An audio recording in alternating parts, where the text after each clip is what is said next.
it all comes down to this, esports fans.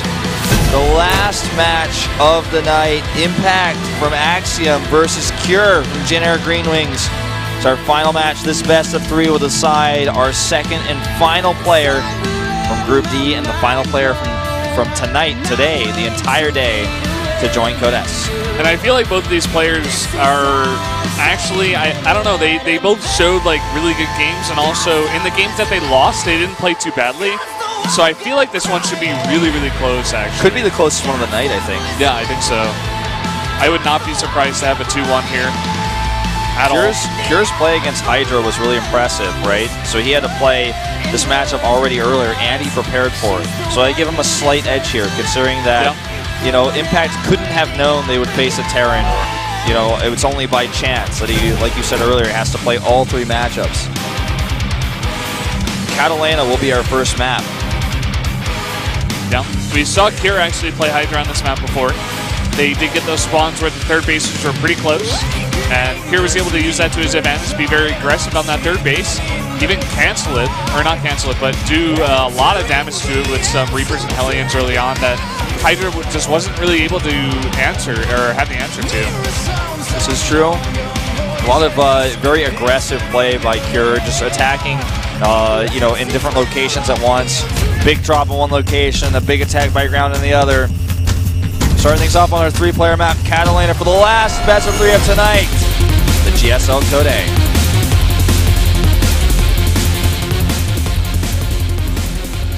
Over here at the 9 o'clock expansion, in the red we do have Axiom Impact.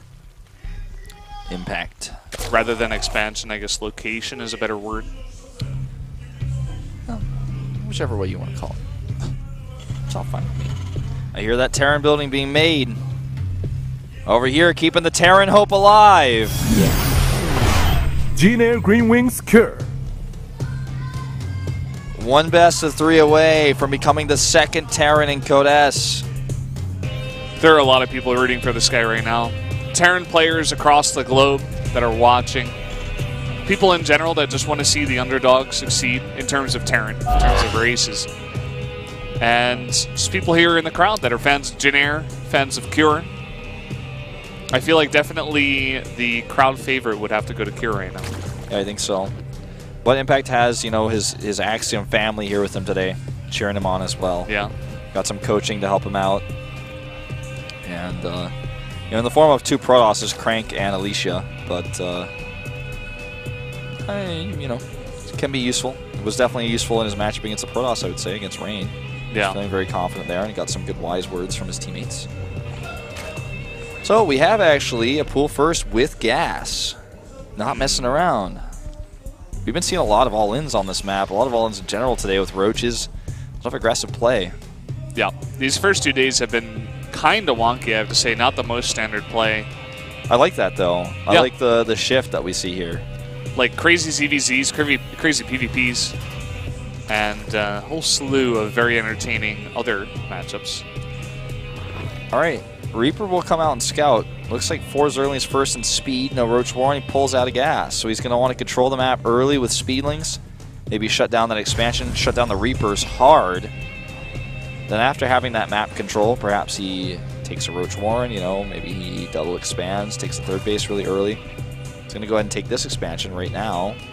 Albeit quite late. We'll have total control with those Speedlings. Here comes the first clump of the Reaper, and he knows exactly where it's going to pop up. Traps it immediately, forces it down. Very nicely done. Now the Reaper's going to jump over here, just make sure there is an expand. Of course, he will be able to assume that. He's going to try to jump up here. Another surround. Taking a lot of damage. He doesn't have enough you know, time yet for the regen, so wait a little bit longer. Yeah.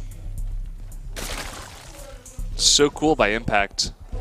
Yeah, with the Overlord placement, he's going to know exactly which direction the Reaper's approaching from. Plus, he knows the most common location for them to come up. In this case, he ends up being incorrect, but there is a Queen here and 2 Zerlings to help greet. And speed is very close to being finished. Lings are going to check around for any sort of weird follow-up, and are now going to dart right towards the natural, where they can shut down this command center. Cure, knowing that this is the build it's chosen, makes his command center on the high ground. The speed on those Zerglings is done, and they're on the chase. So these Reapers, oh, they stop and actually turn to attack for a second. But they do jump up there. That cheeky Reaper. What a tease. And there we go. Third CC. This is the style we saw to carry every single game against Hydra. I didn't expect them to change it up at all. Reaper's up and down there, keeping those Lings at bay.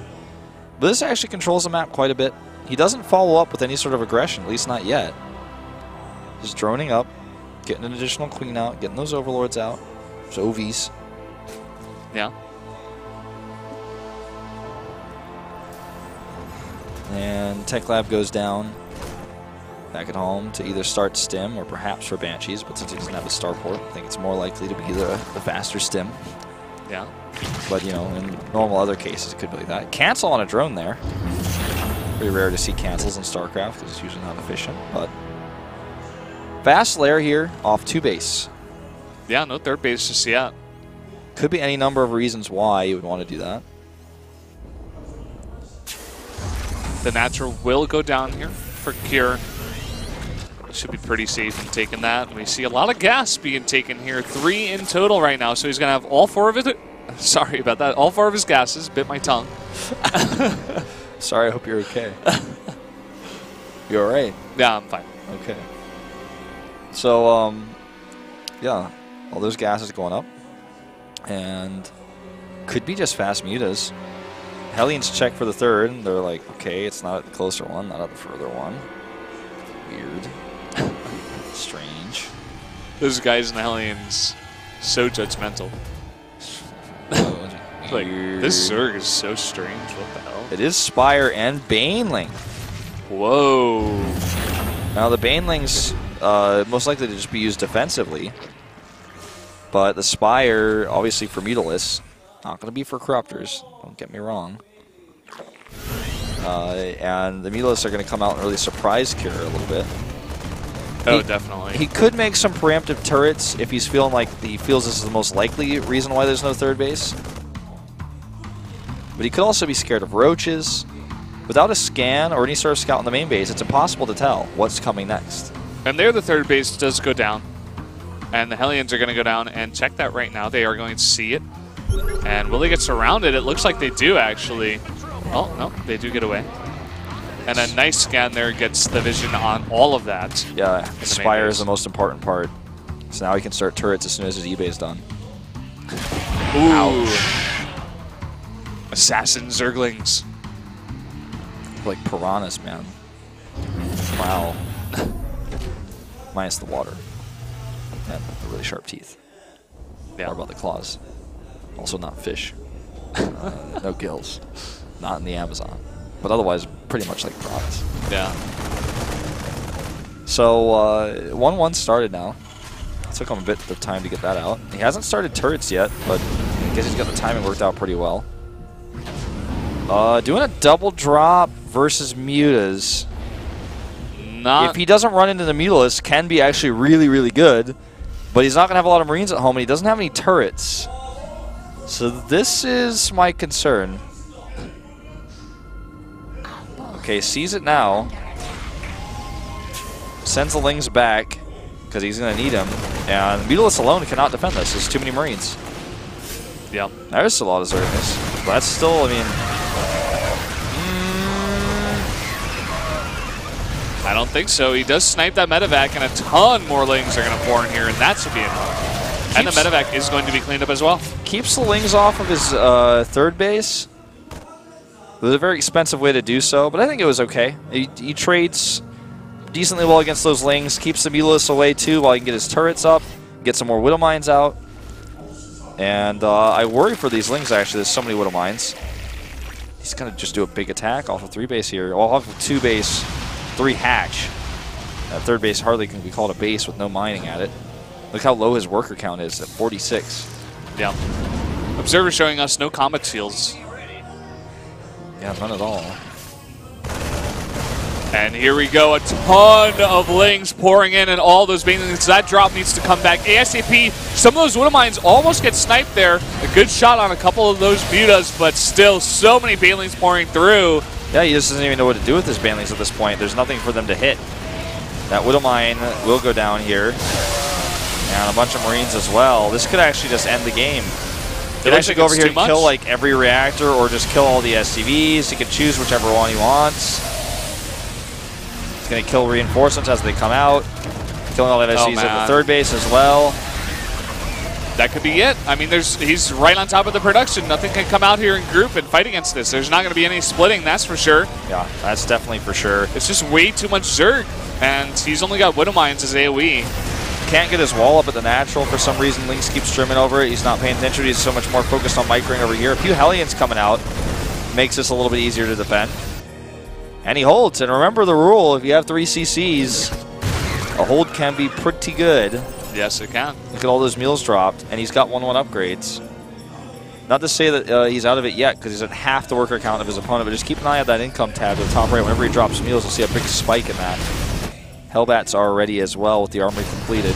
Observer showing us no tech lab right now, so he cannot even get those combat shields at all. And that's going to make his Marines a lot less, tanky. Yeah, a lot less effective in general. All right, ripping these Zerglings apart with double Hellbats here. He's got a Widow Mine as well. Gotta be careful about the friendly fire on the middle line. Yeah, I just wait, send it over here. Here come a few Banelings, but those are targeted. This game can get turned around real fast. And he targets the Bane. Widow Mine shot, excellent.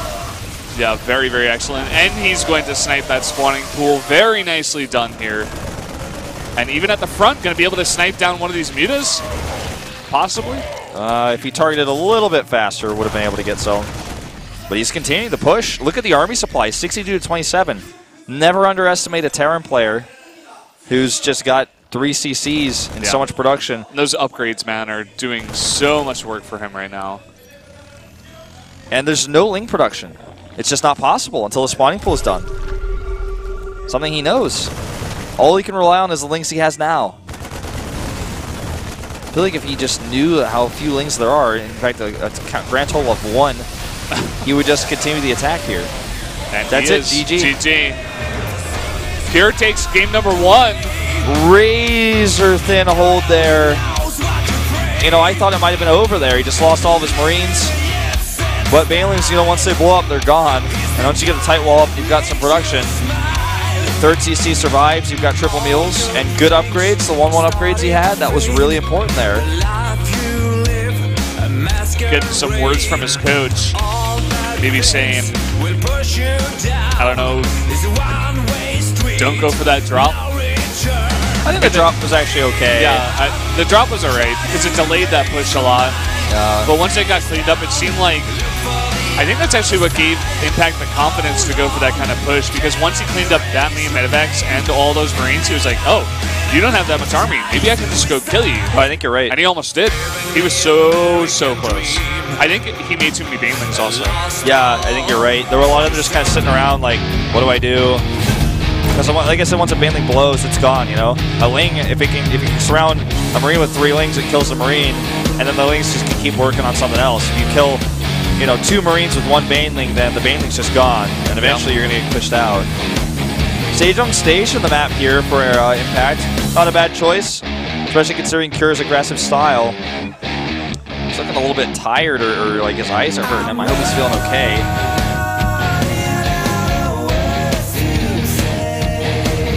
These 2 guys so focused getting into the 2nd game. For Cure, it could mean a spot in Code S. It could indeed. 1 win away. Impact wants to bring it to a game number 3 on his map pick, King Sejong Station.